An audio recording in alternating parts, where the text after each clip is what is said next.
What's up, y'all? This is Brave, and I'm back with another review of Real Housewives of Potomac.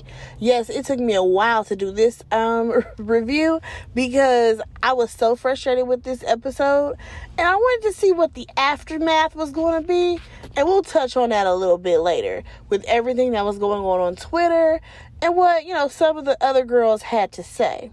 So, first things first, this is episode 7 of season 7 titled Beef is Served, and let's go ahead and get started with this review. So we start off where we left off, and that was with Mia trying to get information out of Peter, or should I say Patricia, about Wendy and what went down with them, because Peter has said that he has beef with Wendy. Peter doesn't end up going into detail, but he says, he'll see her tonight since they're going to be coming to bar 1, bar none, whatever you want to call it. So here we go with Mia out here giving us the rundown about how she knows Peter and how Peter is like family and blase blah. Girl, Peter ain't nobody to know like that. You would have thought she was saying she knew Diddy. Like, it's just Peter Thomas.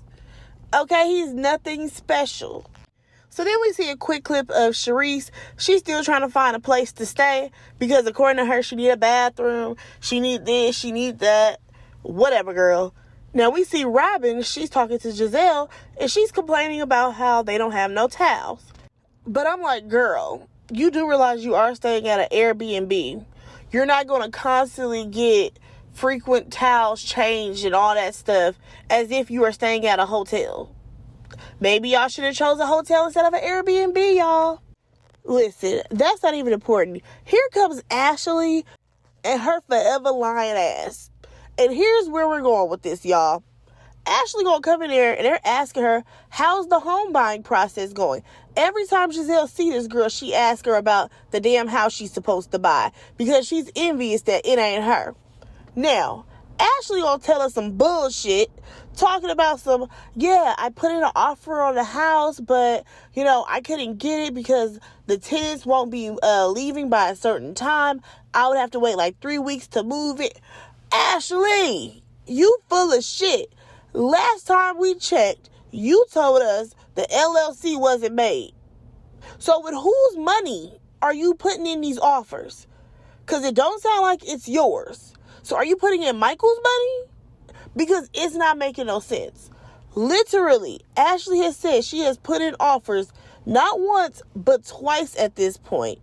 Maybe 3 times that she's put in offers in these houses, but she keeps getting denied. But then you also told us that the LLC wasn't made. So who's paying for this? Who's the possible payee of the house? Please let us know and stop playing with our faces. And the fact that she's talking about how, the tenants won't move within like a month of the time that she needs a place. Girl, you can go stay at a hotel. You can go stay somewhere else and you'll be fine for a couple of days. Go stay at your Uncle Lump house. Go stay over there for 3 weeks until the people move out. What is wrong with you? And the fact that she's talking about how, things are getting really difficult with Michael because everything's an argument. Well, girl, that's what happens when you go through a divorce with somebody. Everything is not all peachy, like you tried to make it seem when we first came back at the top of the season. Now, let's jump on over to this situation between Jacqueline and Mia. So Jacqueline comes up and she asks Mia, do you have spray deodorant? And Mia kind of goes off a little bit. It's like, I'm not giving you anything. I'm tired of you asking me for stuff. First it was mascara, now it's deodorant. You just gonna be stinky tonight or something like that. And I'm like, here's the thing. If we're being real, the reason why she probably asked you if you had spray deodorant was because she was probably wearing black and she brought stick deodorant. Y'all know what I'm saying? Like, sometimes the type of deodorant you wear, it really depends on what your outfit is. Because if she has like a stick deodorant, like a solid stick, and she wearing like a black outfit and they smear all on the black, that ain't gonna look too hot. So I think that maybe she was asking because of what she was wearing. Now, in this situation, what got me though was how Mia brought up how Jacqueline used her razor, but actually it was G's razor that he shaves his balls with. I said, whoa, hold the hell up. When did she use this razor? Was this like randomly at your house or something? Like, did she think it was a new razor? I am confused, because now that is disgusting. I mean, we learned when we were young, ladies, that you don't share razors, especially that have been used like that. Ew. Let me just leave that alone. Now let's jump on over to Wendy and Karen. They actually sit down and have a conversation, and they just kind of talk about where things are with her and I was about to call her Clarence. That is not her name. Charisse. Was definitely about to call her Clarence. Okay, so Charisse. And, Karen is like, she mentioned to me at the spring fling party that she wants to meet up and have lunch. We can meet up and take a walk at Starbucks. Y'all, I fell out. Because I said, Starbucks is not a place for lunch, sweetheart. Now, according to Karen, she left that friendship 5 years ago. Baby is not looking back. She don't care about nothing Charisse got going on. She is moving forward, and I cannot blame you, Karen. Because who wants to be around Charisse? So now we got Messy, Giselle, Ashley, and Mia. She ends up coming out. But here's the thing. Before Mia comes out, Ashley's out here doing all her little TikTok dances. And I'm just like, girl, I guess. You gonna roll them hips and pop them arms. Okay, girl. So Mia comes out there and she's complaining about Jacqueline yet again. About how she keeps borrowing stuff and she needs this, she needs that. And it's like, girl, I thought that was your best friend. Why are you even mentioning this to these ladies? Like, stop that. So, of course, now these ladies have to talk about going to bar one and how Peter knows Wendy and they have something going on because he's mad at her or whatever. Now, here comes Giselle. She has a whole different story. She talks about how she knows Peter and he told her that Wendy was trying to do some type of Nigerian restaurant, but she ain't got money like that, so he not even really trying to work with her. And I'm like, well, this absolutely proves that you're lying, because clearly Peter wanted to work with Wendy if he's saying that he got beef with her. And that's the story that he going around town telling.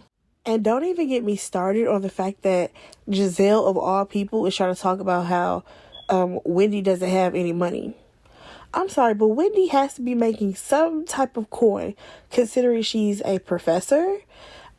She also has her candle line. She also is a commentator. Like, those are all streams of income, including this show. Giselle, you are the one who has not had a job since season 1.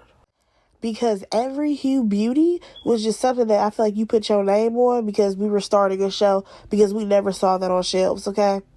And to be honest, that actually makes me wonder, how has Giselle been able to take care of her daughters over these years? I'm going to assume that she must have gotten a nice alimony and child support check, because Giselle ain't worked. What job has Giselle had? Please let me know. So the ladies are now on their way to the bar or whatever, and in the car you have Mia basically saying that she understands where Karen is coming from with her issue with Charisse. And that's because she feels like Charisse is being dramatic about her finding a hotel, because she doesn't want to stay at this house because she doesn't have a bathroom. Now, here's the thing.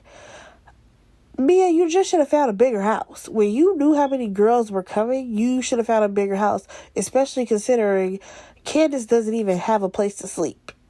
Now, when it comes to Charisse, you could definitely use somebody else's bathroom, but I guess once you live the high life and you are used to certain things, then you feel like you should be accommodated.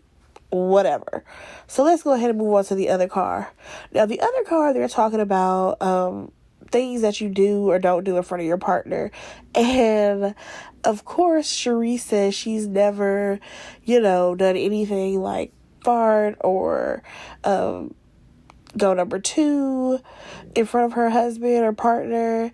Now here comes Rhop Dixon. Oh, Rhop.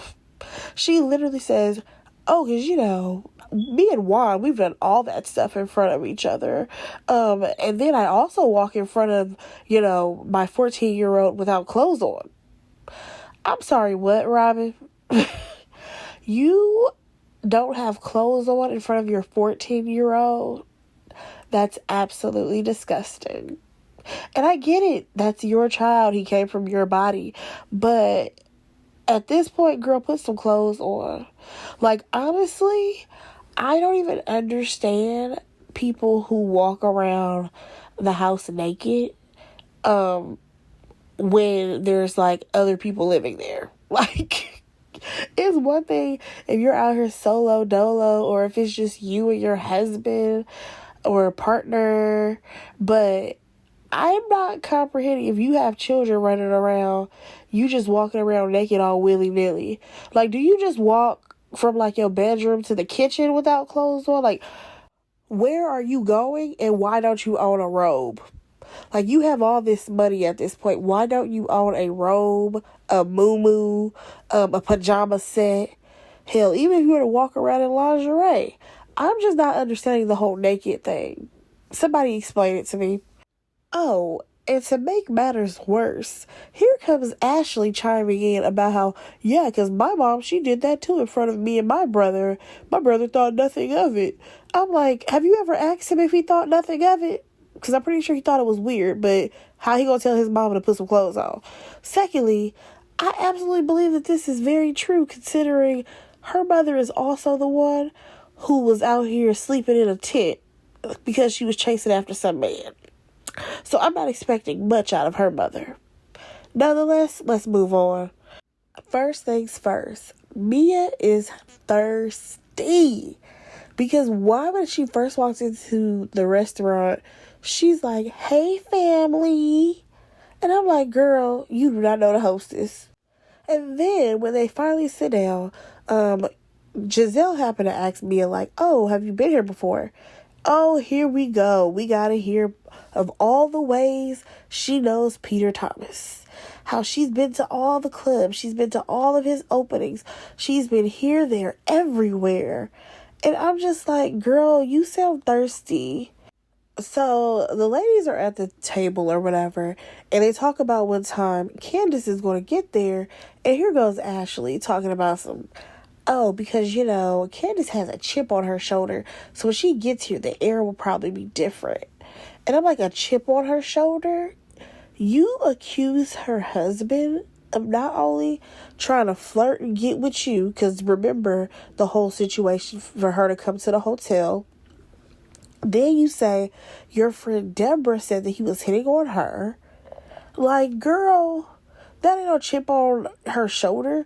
Is that every time she talks to you, you're giving her more information about her husband is supposedly trying to check out other women? Are you stupid? So next thing you know, Ashley is trying to get clarification on where did anybody hear that she mentioned Chris touching her friend's butt. And I'm like, Giselle, that's who we all heard it from. She's the only one who got on the bus and said that, and then everybody else repeated it. And literally that's what happened. Like, everyone's like, well, we heard it. Even Giselle's like, I heard that, you said that. And I'm just like, yo, you really about to sit here and lie like this, Giselle? Anything to keep the story sounding worse than what it is, right? Okay, girl. So as everyone is ordering their food, Ashley is doing one of the things that annoys me, and that is her talking into her text messages so that she can ask Michael about the kids. And I'm like, girl, stop acting like your fingers don't work. You just wanted somebody to ask you about what's going on with you and Michael. I see what you were trying to do, Ashley. Nobody cares, okay? So we then have Giselle trying to stir the pot because she wants to talk about how Karen and Sharice were talking at the airport. Again, Karen has no energy for this woman. Sharice is feeling some type of way because, according to Wendy, she's coming from a bad place. Now, Wendy was like, sweetheart, because all the energy that you try to give me, you should be giving to Karen, considering y'all two have some type of issue and y'all need to hash it out. And then here goes Mia chiming in, talking about some Wendy. So then that's when Wendy was like, girl, what? Because you were just on the car ride saying how you don't really mess with Sharice like that because she wants to be accommodated, which is absolutely true. That is what Mia said. And Mia literally repeated what she said. And I'm like, you do realize it's the same thing, right? Oh, I forgot. Mia's an idiot. So we circle back to Karen and Sharice. Sharice is like, what's your problem with me? Karen's like, listen, girl, I ain't got no problem with you. Because again, Karen is over Sharice. Karen has no energy for this woman. She's like, you are not about to get no seeds off of me. Because Karen said, oh, I've already moved on from this 5 years ago. And Sharice is like, well, how do you move on?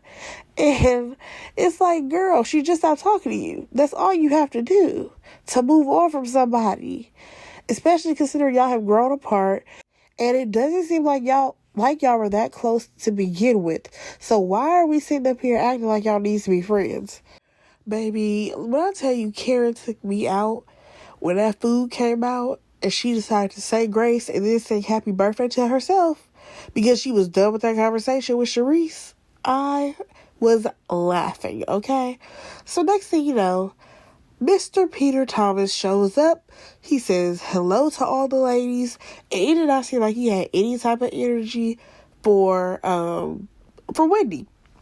Now, again, I was annoyed with Mia because when Peter came to the table, she over here yelling like a high school girl, brother. I said, oh no. At your big age, you should not be calling some old man like Papa Smurf over here, brother. Like, it was definitely giving me high school vibes when the girls used to yell that out to the football players or the basketball players, whoever that was supposed to be their best friend for the moment, even though she was low-key messing around with him. Yeah, okay, girl. So, here's the thing, circling back to the thing with Wendy, is that he was like, oh, you didn't even tell me you would be coming here. And she was like, oh, check your text or whatever. So she was referring to the fact that the last thing that her and Peter text about is him sending her something about the building. And she was like, oh, can I see it? Like go see the building in person. And he said he'll, check back with her. And he never did. So, yeah, Peter, you dropped the ball there.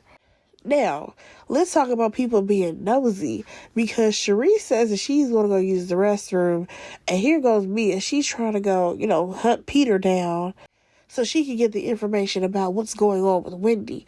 So he basically tells her, he sent her over some paperwork. He didn't hear back from her. Now, here's the thing. Peter, you shouldn't have even told Mia this, because last time I checked, business is business, and she's not involved in the business. So Mia, go sit down somewhere. But nonetheless, here we have Sharice commenting like, oh, I just want to pick your brain at some point because I want to do a lounge, a champagne lounge. Girl, don't nobody want to go to a champagne lounge. Like, when we first met you, you kept talking about your champagne room. Okay, you got to get off this champagne kick. We're not interested, okay? So, next thing you know, she walks away. Mia is still trying to get more information out of Peter. Now, I'm annoyed because Peter basically says that Wendy didn't check in with him, considering she's coming to his city.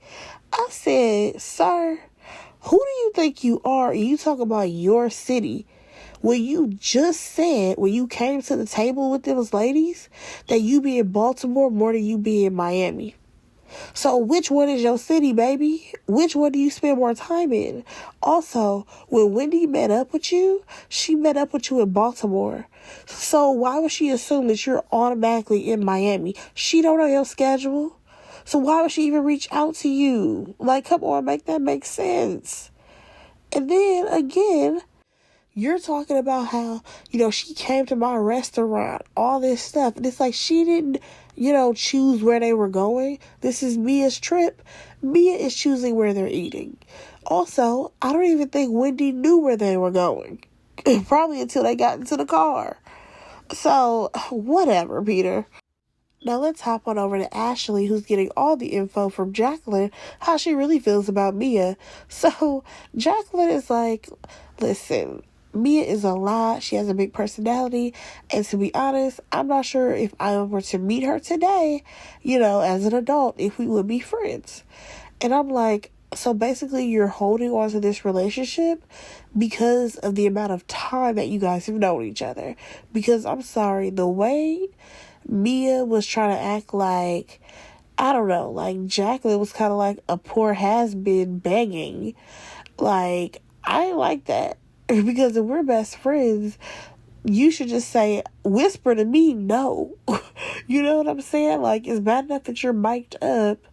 Like, everybody in this house does not need to know that I'm asking you for anything.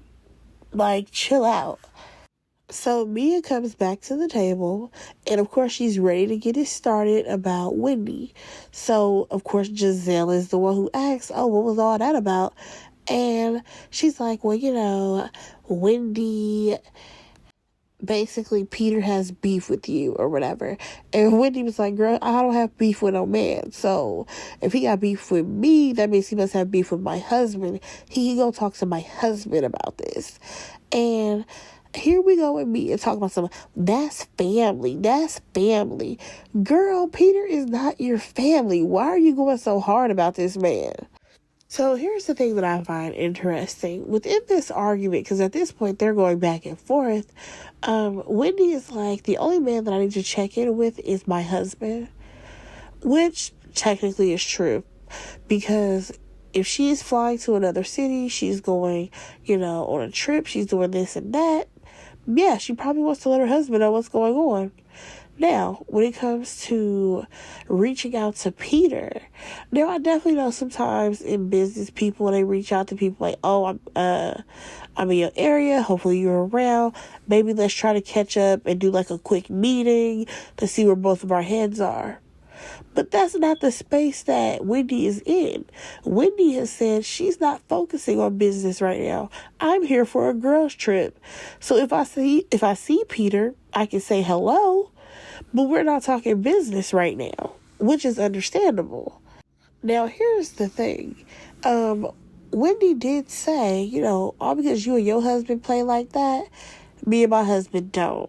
And what she was referring to is you may have situations where you're calling men to tell them where you are and all this other stuff, but that's not how me and Eddie roll. And I completely understand that. Mia, why did you throw the drink after that? Like, seriously, she didn't say anything about G. That was negative. And I feel like Mia just wanted to do something that was going to shut Wendy up. And of course, what was the easiest thing to do? That was throw the drink. Okay. Let me just go ahead and talk about the aftermath of the drink being thrown. So, of course, Wendy is very upset. And what bothered me about this whole thing is that Wendy is reacting to a drink being thrown on her. And here you have Robin talking about I'm going to be like TMZ and I'm going to record. My issue is that she literally only recorded Wendy.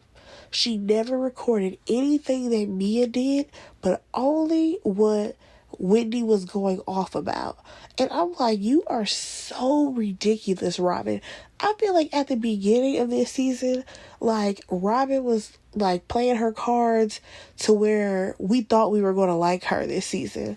But no, she is still that same Robin and we don't like her. So at one point, what's her name? Mia, she steps away, and Giselle, she goes and follows after her, and it's like, because Mia, you're not going to leave, and all this stuff is basically Giselle putting more fuel to the fire, and letting Mia know that she definitely has her back. Her and Robin are Team Mia. Now, what's really bad about this is that nobody is on Wendy's side. Yes, Ashley said, if a person threw a drink on me, then we would definitely be fighting. And then you have Karen, who's like, two wrongs don't make a right. Like, Mia shouldn't have thrown that drink, and then Wendy shouldn't have said, whatever she said about them. Which I do understand where Karen is, trying to play neutral, because somebody has to be neutral. Somebody has to see both sides of things. But I just wish that at least Candace would have been there, because maybe she would have had somebody who was writing for her the way Robin and Giselle were writing for Mia, because that made absolutely no sense, especially the way they were trying to defend her. Like, she didn't even say nothing about G until after the drink was thrown.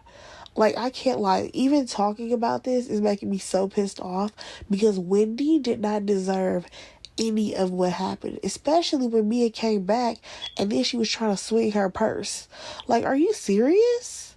Like, it's crazy to me how the only person who really had Mia's back was one of the security guards, who was like, don't let her, like, bring you out of character like this. Because basically, Wendy, honestly, would lose the most when it comes to a fight. And honestly, I'm talking across the board on this show. Wendy would be the person who loses the most, because she's the one who actually has a job at Johns Hopkins University. She's a professor. She will lose that. She will lose her other gigs that she does, being a correspondent for like CNN and stuff. Like, she would lose a lot in comparison to somebody like a Giselle. Giselle ain't got nothing. She can't lose nothing. Robin ain't got nothing. She can't lose nothing. Ashley ain't got nothing. Sharice ain't got nothing. Like, you know what I'm saying? Like, these people can go argue and bicker, go toe to toe with each other, because they ain't got nothing to lose. Mia ain't got nothing to lose. But I feel like when you actually have a career outside of the show, yeah, you can lose everything. And that would have been real bad. You know what that reminded me of, though? Remember that one season of Real Housewives of Atlanta when Nene had to tell Candy? Oh, I think it was the Pillow Talk episode when Peter said something and it pissed off Candy. And she was like, she would drag everybody up in there. I think she was talking about Cynthia's sister. And Nene had to try to calm her down. Like, no, Candy, because you can lose too much. You have too much to lose. You know what I'm saying? So, I just felt really bad for Mia in that situation. I'm not even going to talk about this anymore, because I feel like I'm going to get even more upset, because that would be me talking more about Mia. And let me go ahead and wrap this up. Go ahead and like, comment, and subscribe to my channel. And I will talk to y'all in the next one. Bye, guys.